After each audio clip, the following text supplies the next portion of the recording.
Bonjour à tous. On va commencer notre cours de Node.js. C'est un cours qui va être rapide et qui va vous expliquer en fait les grandes lignes de Node.js, cette technologie-là. La première chose, c'est que c'est quoi Node.js? Normalement, c'est une technologie qui permet d'utiliser JavaScript côté serveur. Comment c'est organisé? En fait, il y a trois composants essentiels, c'est le event queue et event loop et treat queue. Donc ces trois composants, en fait, event queue, c'est une pile d'instructions qui va être envoyée event loop qui va les traiter. Si jamais on a besoin en fait d'un traitement approfondi, on va utiliser treat queue. Et treat queue, il va utiliser en fait file system, process, network, DNS, HTTP, tous les composants de base du système d'exploitation. On va passer rapidement à la partie architecture. Au niveau de la partie architecture, je vais vous montrer une image qui va vous expliquer comment ça marche.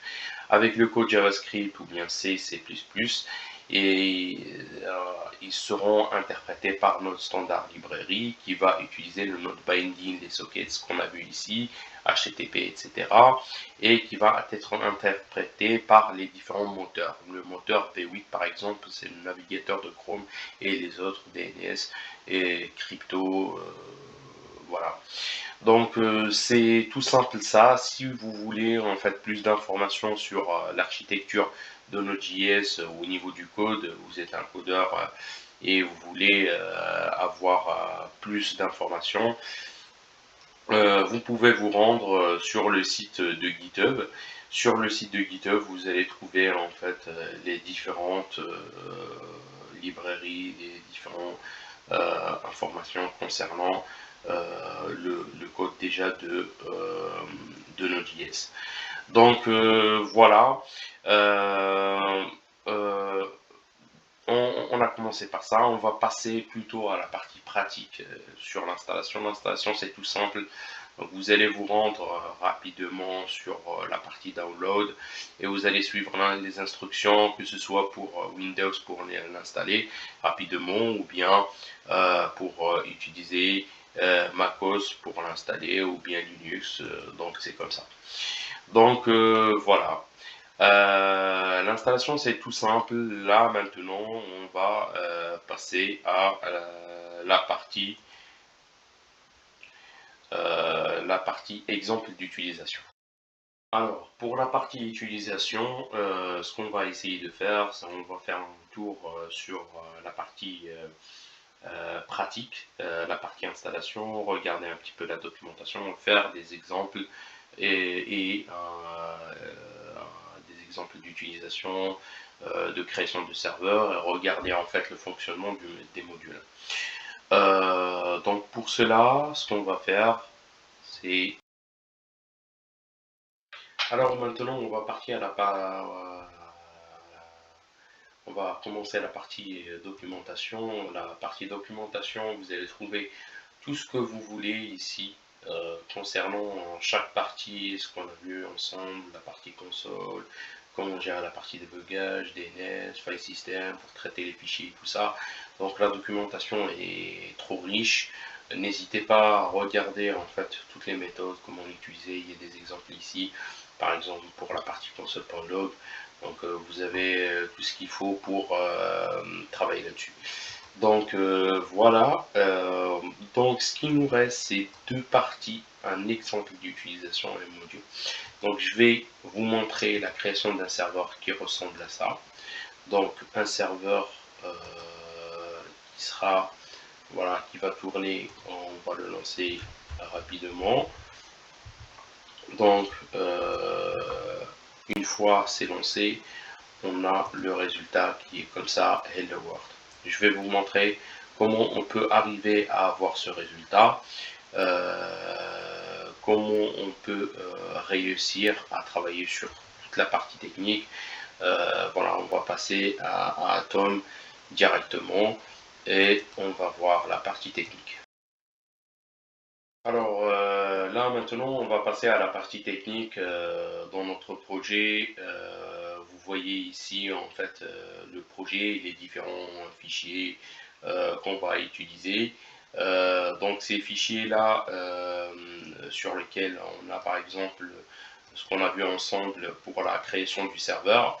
Donc ici on a ajouté en fait le HTTP, on a utilisé une adresse IP et un port pour créer un serveur avec le statut code pour avoir un résultat, un retour de 200. On va mettre un header avec un type de texte et on va avoir un message hello world normal. Donc, alors pour le serveur, il va écouter sur le port et le hostname qu'on a défini avant. Et puis voilà, il va écouter, il va afficher le message serveur running avec l'URL qu'on va taper sur le navigateur pour avoir le résultat. Donc pour faire simple, donc il y a le node, on va mettre node et hello, on va le refaire. Donc il est maintenant, il écoute sur ce navigateur. Si on va l'utiliser, on va voir en fait le résultat. On va passer rapidement là à la partie utilisation de modules. Si vous avez par exemple, vous travaillez sur les fichiers, vous travaillez sur un système de fichiers, vous travaillez sur les DNS, sur l'HTTP, sur pas mal de composants. Alors maintenant, ça va devenir le code pour l'organiser. Ça va être vraiment un travail dur. Pour cela, il y a les modules. Donc les modules, c'est la dernière partie de notre petite démonstration de Node.js. Les modules, ça va nous permettre en fait d'utiliser, d'organiser notre code. Par exemple, dans message.js, on va créer une fonction qui s'appelle hello et sur laquelle on a un console log qui est hello world module. Donc on va l'exporter, ça s'exporte avec le module .export hello. Et du coup, le résultat de tout ça, on va l'utiliser dans un autre fichier qui est useModule. On va faire un require. Normalement, les fichiers, les composants de base, les modules de base de Node.js, ils sont comme ça. On fait un require directement HTTP, mais pour faire la différence, effectivement, on va mettre le positionnement, bien le chemin relatif par rapport à notre fichier qui est message et qui est message ici. Et ce qu'on a exporté, c'est voilà la variable message fonction. Et on va maintenant arrêter le serveur, mettre notre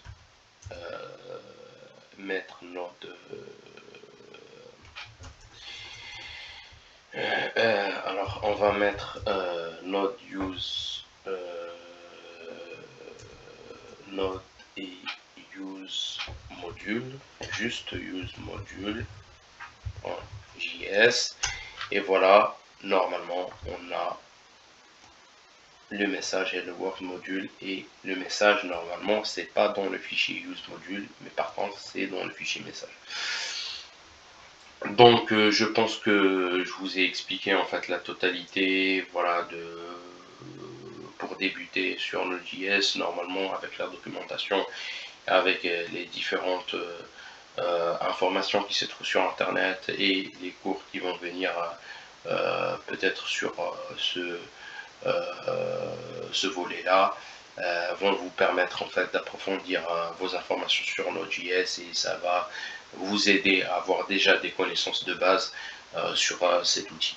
Je vous remercie beaucoup. N'hésitez pas en fait de cliquer sur like si vous voulez, et sinon abonnez-vous pour avoir plus d'informations pour la veille technologique, que ce soit sur la partie programmation, la partie web, la partie mobile et la partie Amazon aussi, la partie Amazon FBA, tout ça. Merci beaucoup pour d'avoir vu cette vidéo, et je vous remercie beaucoup, et à plus tard. À plus.